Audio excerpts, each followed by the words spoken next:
Oop! Ano to? Straight lang. Hoy. Okay na.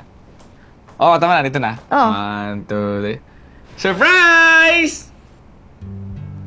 Wow! Ano? Aba! May pa ganito ka ha? Kailan mo ba natutunan to? Saan mo natutunan to? Pinanood ko paano mag-set up yung art tip namin. Doon sa isang isa namin sa set. Tapos ginaya ko. Pero itong kaldereta at adobo, ako nagluto niyan. Nagpaturo ko kay mama. So, ito. Tikman mo muna to.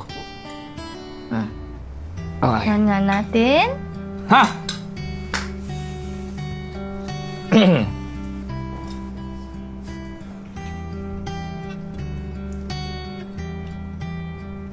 Ano? Bakit? Mabuti na lang magaling kang kumanta, no?